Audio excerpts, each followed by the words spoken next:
بسم الله الرحمن الرحيم.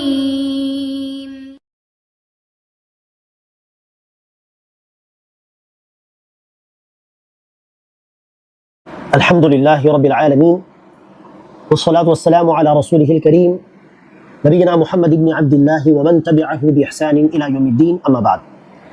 கண்ணியமிக்க சகோதர சகோதரிகளே, இன்றைய இந்த பதிவில் நாம் இன்ஷா அல்லாஹ் நபிகள் நாயகம் ஸல்லல்லாஹு அலைஹி வஸல்லம் அவர்கள் பாதுகாப்பு தேடிய நான்கு விஷயங்களை விட்டு ரசூல் அவர்கள் பாதுகாப்பு தேடினார்கள். அந்த நான்கு விஷயங்களை உள்ளடக்கிய ஒரு பிரார்த்தனையை நாம் ஒவ்வொரு நாளும் கடைபிடிக்க வேண்டிய ஒரு துவாவை நாம் இன்ஷா அல்லாஹ் கற்றுக்கொள்வோம். அன்பார்ந்தவர்களே, நபிகள் நாயகம் ஸல்லல்லாஹு அலைஹி வஸல்லம் அவர்கள் பல தீமைகளை விட்டு பாதுகாப்பு தேடும் வண்ணம், அல்லாஹ்வுடைய அடைக்கலம் தேடும் வண்ணம் பல துவாக்களை நமக்கு சொல்லி தந்திருக்கிறார்கள். உதாரணத்திற்கு தொழுகைக்கு இறுதியிலும் 5 விஷயங்களை விட்டு பாதுகாப்பு தேடும் விதமான துவாவை படிப்பது மிக சிறந்தது. اللهم إني أعوذ بك من عذاب القبر وأعوذ بك من فتنة المسيح الدجال وأعوذ بك من فتنة المحيا والممات اللهم إني أعوذ بك من المأثم والمغرم. 5 அல்லது 6 விஷயங்கள், அதை விட்டு பாதுகாப்பு தேடும் விதமான துவா. இதுபோல் பல துவாக்கள் உண்டு. எதை விட்டு நாம் அல்லாஹ்விடத்தில் பாதுகாப்பு தேட வேண்டும் என்பதை நமக்கு சொல்லித்தரும் விதமான பிரார்த்தனைகள். உலக வாழ்க்கையில் எந்தெந்த தீமை விட்டு பாதுகாப்பு தேட வேண்டும், மறுமை வாழ்க்கையில் எந்தெந்த தீங்கை விட்டு பாதுகாப்பு தேட வேண்டும் என்பதை நபிகள் நாயகம் நமக்கு சொல்லி தந்திருக்கிறார்கள். அந்த வகையிலே இப்போது நாம் பார்க்கக்கூடிய இந்த பிரார்த்தனையிலும் 4 விஷயங்களை விட்டு ரசூல் ஸல்லல்லாஹு அலைஹி வஸல்லம் அவர்கள் பாதுகாப்பு தேடுகிறார்கள். அல்லாஹும்ம இன்னி அஊது பிக மின் ஸவாலி நிஅமதிக் வ தஹவ்வுலி ஆஃபியதிக் வ ஃபுஜாஅதி நிக்மதிக் வ ஜமீஇ சഖதிக்.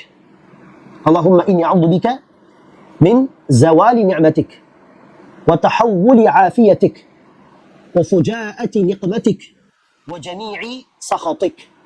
நபி ஸல்லல்லாஹு அலைஹி வஸல்லம் சொல்வார்கள், யா அல்லாஹ், நீ அளித்த நன்மைகள் நீங்கி விடாமல் உன்னிடமே நான் பாதுகாப்பு கேட்கிறேன்.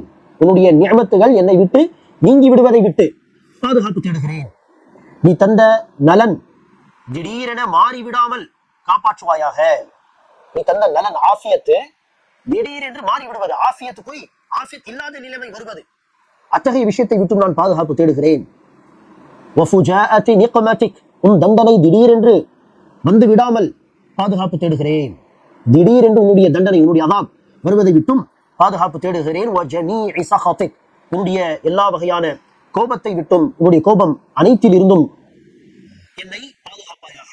அல்லாஹ்வின் கோபத்தை விட்டு நான் பாதுகாப்பு தேடுகிறேன். அன்பார்ந்தவர்களே, முதலாவது ரசூலுல்லாஹ் சொல்வார்கள், அல்லாஹும்ம இன்னி அஊது பிக மின் ஸவாலி நிஅமதிக், உன்னுடைய நன்மைகள் அருட்கொடைகள் என்னை விட்டு நீங்கி விடுவதை விட்டு பாதுகாப்பு தேடுகிறேன்.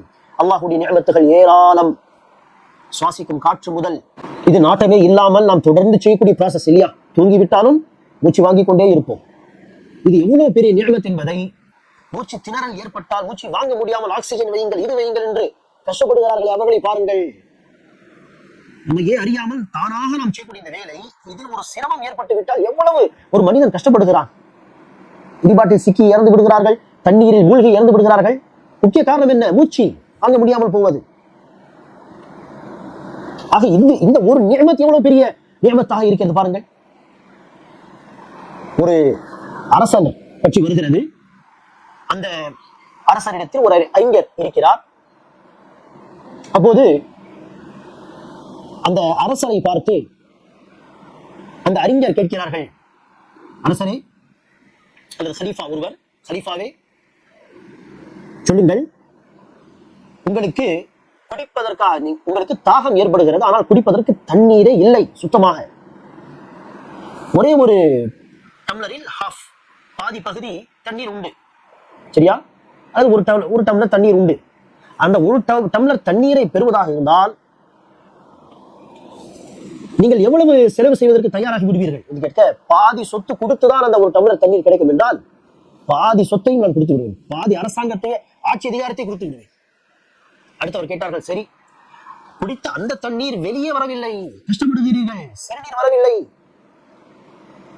அது வெளியே வர வேண்டும் என்றால் அதற்கு எவ்வளவு செலவு செய்வீர்கள்? சொன்னார்கள், மீதி பாதியில் செலவு செய்து விடுவேன். சொன்னார்கள், பாருங்கள், தண்ணீர் குடிப்பதும் அது வெளியே வருவதும் இது எவ்வளவு பெரிய நிஅமத். அந்த ஒரு நிஅமத்துக்காக செலவு செய்வதாக இருந்தால் உங்களுடைய ஆட்சி அதிகாரமே போய்விடும்.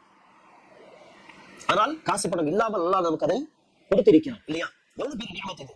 இப்படி பார்த்தால் எத்தனையோ நியமத்துகள், அருட்கொடைகள் உண்டு. அதை நாம் எண்ணி பார்க்க விரும்பினால் நம்மால் அல்லாஹ்வின் அருட்கொடைகளை எண்ணி பார்த்து விட முடியாது. ஆக அந்த நியமத்துகள் நம்மிடத்தில் தொடர வேண்டும். அது நம்மை விட்டு விலகி போகக்கூடாது, நீங்க கூடாது என்றால் அல்லாஹ்வுக்கு நாம் நன்றி செலுத்த வேண்டும், ஷுக்ர் செய்ய வேண்டும். நன்றி மறந்தவர்களாக, நன்றி கெட்டவர்களாக நாம் ஆகிவிடக் கூடாது. அல்லாஹும்ம இன்னி அஊது பிக மின் ஸவாலி நிஅமத்திக், உன்னுடைய நிஅமத் நீங்குவதை விட்டு பாதுகாப்பு தேடுகிறேன். வ தஹவ்வுலி ஆஃபியத்திக், ஆஃபியத் என்று சொன்னால் அன்பார்ந்தவர்களே, ஈமானுக்கு பிறகு இந்த உலகத்தில் அல்லாஹ் ஆஃபியத்தை விட சிறந்த அருட்கொடை எதையும் கொடுக்கவில்லை.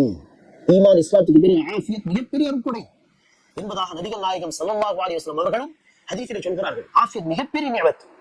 ஆஃபியத் என்றால் என்ன? ஒரு பாதுகாப்பான ஒரு நிலை. எந்த ஒரு நோயும் இல்லாமல், நோய் நொடி இல்லாமல், ஃபேமிலியில் பெரிய பிரச்சனை ஏதும் இல்லாமல், எதிரிகளுடைய அச்சம் எல்லாம் இல்லாமல் ஒரு பாதுகாப்பான ஒரு நன்மையான வாழ்க்கையை அல்லாஹ் நமக்கு வழங்கி இருக்கிறான் என்று சொன்னால் அதுதான் ஆஃபியத். ஆஃபியத்துக்கு நேர்மாறாக முசீபத், பிரச்சனைகள், துன்பங்கள், துயரங்கள், சோதனைகள். ஆஃபியத்துடைய இந்த நிலை மாறி போவதை விட்டு நான் பாதுகாப்பு தேடுகிறேன். மாறி போனால் என்னாகும்? எதிரிகளுடைய அச்சம் வரலாம், நோய் நொடி பிரச்சனைகள் வரலாம், குடும்ப வாழ்க்கையில் அடிக்கடி பிரச்சனைகள் வரலாம், பொருளாதாரத்தில் சம்பாத்தியத்தில் பிரச்சனைகள் வரலாம். இதெல்லாம் இல்லாத ஒரு வாழ்க்கை எல்லாம் நமக்கு தந்திருக்கிறான் என்றால் அது அல்லாஹ்வுடைய மிகப்பெரிய அருட்கொடையாகும். அதற்கு நாம் எவ்வளவு அல்லாஹ்வுக்கு நன்றி செலுத்தினாலும் அது குறைவு.